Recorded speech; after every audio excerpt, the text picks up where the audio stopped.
Medical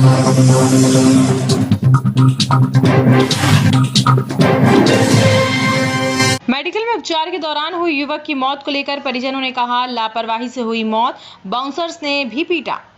जी हां, जबलपुर में medical अस्पताल के वार्ड नंबर 15 में मंगलवार को दीपक केवट नामक युवक की उपचार के दौरान मृत्यु हो जाने पर परिजनों ने हंगामा खड़ा कर दिया।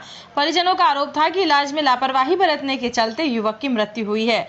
वहीं हंगामे के दौरान परिजनों और वहां तैनात बाउंसर्स के बीच भी झड़प हुई। परिजनों का आरोप था कि उन्हें बेरहमी से पीटा गया और जान से मारने की धमकी भी दी गई। विवाद बढ़ता देख मेडिकल प्रबंधन ने हस्तक्षेप किया और डीन नवनीत सक्सेना भी मौके पर पहुंच गए और उन्होंने पुलिस को सूचना दी, जिसके बाद पुलिस ने मोर्चा संभालते हुए मृतक के परिजनों को समझाइश देते हुए कार्रवाई का भरोसा दिलाया। वहीं डीन नवनीत सक्सेना ने बताया कि मरीज को 28 सितंबर को भर्ती कराया गया था। मल्टी ऑर्गन फेलियर के चलते युवक की हालत काफी गंभीर थी। परिजनों ने जो भी आरोप लगाए हैं उसकी जांच कराई जाएगी। वहीं विवाद की सूचना पर पहुंचे पुलिस अधिकारी ने बताया कि परिजन लापरवाही का आरोप लगा रहे थे, लेकिन पोस्टमार्टम के लिए तैयार नहीं थे, लिहाजा उन्हें शव के साथ घर रवाना कर दिया गया।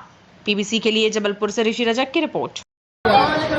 कल सुबह से हमारे कार्यकर्ता अमन केवट का भाई दीपक केवट, जो यहाँ पर बहुत समय से उसका डायलिसिस चल रहा था, कल वो सुबह से यहाँ पर उसको बुलाया डायलिसिस के लिए। सुबह से भटका रहे थे कि नई बिल्डिंग में होगा, पुरानी बिल्डिंग में। अंततः शाम को जब उसको टाइम दिया गया, उनके परिजन इतने समय से डायलिसिस देख रहे हैं। जो टेक्नीशियन था वो बिल्कुल स्किल नहीं था, उसको कुछ नहीं आ रहा था। उसने जैसे ही उस बंदे का डायलिसिस चालू किया, वो अपना फ़ोन खेलने में लग गया। जब परिजन बोल रहे हैं कि डायलिसिस की मशीन रुक रही है, कुछ हो रहा है, उन लोग हंस रहे हैं। और जो वहाँ पर लोग बैठे हैं वो मरीज के परिजन से अभद्रता कर रहे हैं। जब वो कह रहे हैं कि भाई साहब ये डायलिसिस नहीं हो रहा, हम इतने समय से देख रहे हैं, आपसे बनता नहीं है, पहले भी ऐसे ही है। तो जो खून था वो एयर बनने के कारण वो पूरा उसका खून जो है मशीन में ही रुक गया और उसने बीच में मशीन बंद कर दी। जब खबर पहुंची, हम लोग पहुंचे वहाँ पर, तो मशीन में देखा ब्लड था। उन्होंने पाइप निकाल दी, बोला अब इसका अगर खून कम हो गया है तो 6 घंटे बाद जांच होगी। परिजनों का ये कहना था कि तत्काल में जो टेक्नीशियन यहाँ पर बैठा है उसकी लापरवाही से इतनी बड़ी घटना हुई है, आप उसका कोई कार्रवाई नहीं कर रहे हो। साथ में यहाँ के पूरे बाउंसर वहाँ पहुँच गए, परिजनों के साथ धक्का मुक्की, गाली गलौज और इस प्रकार की, जिस प्रकार से कि मरीज ना हो के वो आतंकवादी कोई गुंडे हैं। और आज जब सुबह रात को उसके इलाज के दौरान सुबह मृत्यु हो गई, आज फिर उनके साथ पूरे परिजनों के साथ यहाँ पर बाउंसरों ने, विकास नायडू करके एक वो है, उसने धक्का मुक्की करी, पूरे बाउंसर पहुंच गए। आप यहाँ देख सकते हैं कि आज वो खत्म हो गए, उनकी माँ बेहोश होकर पड़ गई है। पूरी लापरवाही चल रही है यहाँ पर। यहाँ का बाउंसर है, पूरी गुंडागर्दी शुद्ध चल रही है। इलाज के नाम पे सिर्फ खाना पूर्ति हो रही है और कुछ नहीं हो रहा है। सिर्फ यहाँ पर लोग बेचारे रोज सुबह आते हैं, भटकते हैं, घर चले आते हैं और इसी प्रकार से मृत्यु हो जाती है, कोई कार्रवाई नहीं हो रही है। क्या चाहते हैं? हम चाहते हैं प्रशासन इस पे जागे, स्वास्थ्य विभाग जागे, लोगों की सहायता करे, ना कि उनको डराए धमकाएं और इस प्रकार मृत्यु हो जाए। क्या नाम था और कहाँ के रहने वाले? दीपक केवट था, जो अपना ग्वारीघाट में रहते थे। अमन केवट उसका भाई है, उसकी अभी मृत्यु हो गई है, जिनको अभी यहाँ पर रख के वो प्रदर्शन कर रहे हैं। क्या करते थे ये बेचारे व्यवसाय करते थे, ठेला इनका ऐसा काम था, छोटे छोटे व्यवसायी थे। मैं नितिन सोनपाली, हिंदू सेवा परिषद, नगर उपाध्यक्ष। डायलिसिस वाला मरीज था, मल्टी ऑर्गन फेलियर में था, बहुत क्रॉनिक रीनल डिसीज़ थी उसको और उसको बहुत सीरियस पेशेंट था वो। हमने उसको पूरी बचाने की कोशिश करी और अनफॉर्चुनेटली वो हम उसको बचा नहीं पाए, लेकिन बीमार काफ़ी सीरियस था वो मल्टी ऑर्गन फेलियर मतलब बहुत सारे उसके ऑर्गन जो फेलियर थे उसके। तो हम कोशिश कर रहे हैं बचाने की, हम करते भी और डॉक्टर हमारा करता भी है।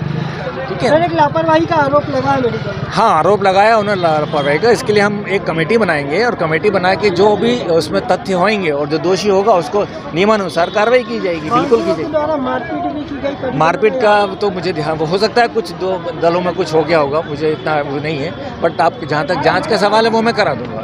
लगातार बाउंसरों के नाम पे मारा पीटी, नहीं, ऐसा नहीं, बाउंसरी नहीं, ऐसा भी नहीं होता है कि बाउंसरी, क्योंकि अब आप सिक्योरिटी की बात कर रहे हैं तो बाउंसर किसी को रोकेगा तो ऐसा थोड़ी हो कि उसको मार देने कि हम उसने मार दिया या पीट दिया, ऐसा भाई दोनों तरफ से होता है। बाउंसर काम रोकना है, हाथापाई तो हो भी सकती है ना। क्या घटना होती और क्या हादसा हुआ? मेरा भाई है दीपक केवट, जिसका नेताजी सुभाष चंद्र बोस मेडिकल कॉलेज में इलाज चल रहा था। तो उसका डायलिसिस होना था, कल शाम को सुबह होना था, लेकिन मैंने न्यू बिल्डिंग में 5 से 6 बार गया, वहाँ पर कोई रिस्पॉन्स ही नहीं आया। उन लोग मेरे को बार बार भगा रहे थे चिल्ला के।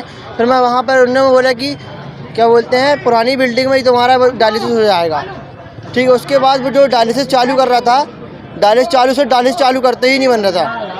और उसने आधा घंटा पहले ही, जैसे डायलिसिस चालू किया, आधा घंटा हुआ, उसके बाद बोलता है एयर आ गई, बंद कर दिया। और जो किट में खून रहा वो पूरा किटी में रह गया, अंदर नहीं गया। उसने किट को फ्लैश कर दिया, खून को फ्लैश कर दिया। फिर उसका आधा घंटा बाद चालू किया उसको डायलिसिस, और ऐसे ही आधा घंटा पहले, अभी हो नहीं पाया था डायलिसिस पूरा, आधा घंटा पहले ही बंद कर दिया। और जितना खून किट में बचा था वो उसको भी बचा दिया, जिसके कारण उसको खून की कमी आ गई है। और रात में डॉक्टर लोग से बोल रहे थे हम कि आप गारंटी दीजिए इसकी 6 घंटे स्ट्रगल करवाएगा कि नहीं कर पाएगा। उन लोगों ने जो डायलिसिस कर रहा था उसका बयान नहीं लिया, मेरा बयान उल्टा ले रहे थे। और मेरे पापा के साथ बाउंसर लोग मेरे पापा को गर्दन दबा के पूरे मेडिकल के पूरे बाउंसर आके मेरे पापा को धमकी दे रहे थे। और जितने भी बाउंसर हम लोग धमकी दे रहे थे, पूरी रात भर हम लोग सोए नहीं रहे, पूरी रात भर जाग रहे थे। और सुबह टाइम वेंटिलेटर में डाल दिए मेरे भाई को, धक्का मुक्की दे रहे थे बिल्कुल। अब आप क्या चाहते हैं? डॉक्टर के ऊपर कार्रवाई हो, जो डायलिसिस कर रहा था उसके ऊपर डायलिसिस यूनिट में टेक्नीशियन है। हम ग्वारी घाट थाने से अमन केवट। बाउंसर लोगों सर एक युवक की मौत हुई थी, परिजनों ने काफ़ी देर तक हंगामा किया, क्या कुछ मामला था? 28 तारीख को दीपक केवट जो ग्वारीघाट का निवासी है, उसको उसके परिजनों ने यहाँ उपचार के लिए भर्ती कराया था। परिजनों के बताए अनुसार उसको किडनी इन्फेक्शन था और उपचार के दौरान कल रात्रि में उसकी मृत्यु हो गई। परिजनों के द्वारा ये पहले आरोप लगाया गया था कि लापरवाही के कारण मृत्यु हुई है, जिस संबंध में पीएम कराने के लिए परिजनों को लगातार बता रहे थे। पर उनका कहना ये है कि हम किसी प्रकार का कोई पीएम नहीं कराना चाहते और हम किसी प्रकार की जांच नहीं कराना चाहते। लगातार 1 घंटे से समझाइश पुलिस के द्वारा समझाया गया कि आप पीएम कराएं, पीएम जब कराएंगे तभी वस्तुस्थिति स्पष्ट होगी कि किसी की लापरवाही है या नहीं। और फिर परिजनों के द्वारा उसमें ये लिख कर दिया गया कि हम पीएम नहीं कराना चाहते, हमारा लड़का चला गया है, आप हमें पीएम के लिए दबाव ना बनाएं। और उन्होंने पीएम कराने से मना कर दिया और बॉडी को परिजनों को सुपुर्द करके उनको रवाना किया गया। सर मेडिकल में जो परिजन पहुँचे तो परिजनों का एक आरोप रहा कि बाउंसरों की ज़्यादा मारा पीटी की गई।